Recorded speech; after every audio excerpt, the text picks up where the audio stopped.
I'm dedicating this specific video to my brother, John.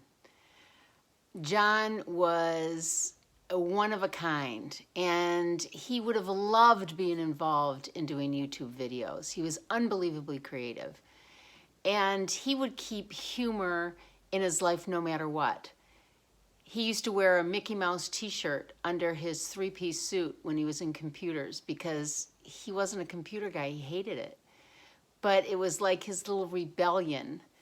And he'd get on the elevator when everybody left the elevator. He would go, "Arr, arr, eh," and do this little dance to himself. And as soon as the doors would open, he'd be back to himself again.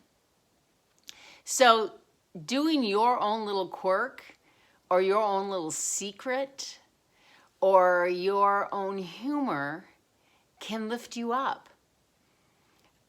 Humor is probably one of the biggest things that got me through. It's in my top 10 that got me through these past 10 years.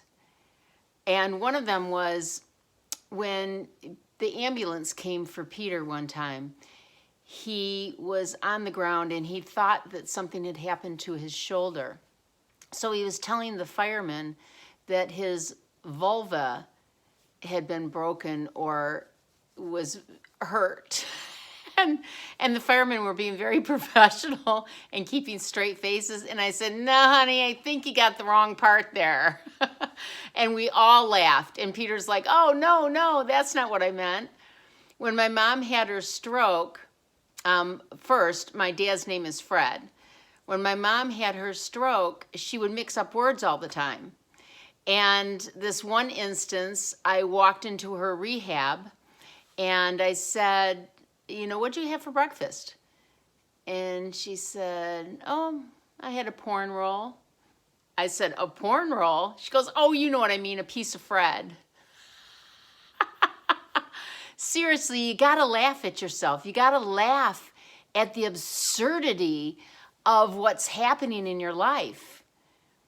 I was so numbed when my dad was being taken away in ambulance. I went over to the house. Then my mom had to be taken away in ambulance the same night because she was having a stroke.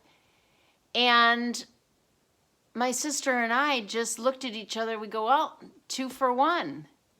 Now, how absurd and inappropriate does that sound to you? But in our numbed stress, it brought us some kind of relief. The people kept saying, "How can you guys be so calm about this?" Well, when you get to a place of complete numbness, sometimes there's only a few ways to go. Either you collapse and fall down and sob and don't get up, or you keep going and you try to find humor and something that brings you a little bit of light and joy to move on. So find your humor, your light, your joy, so that you too can move on.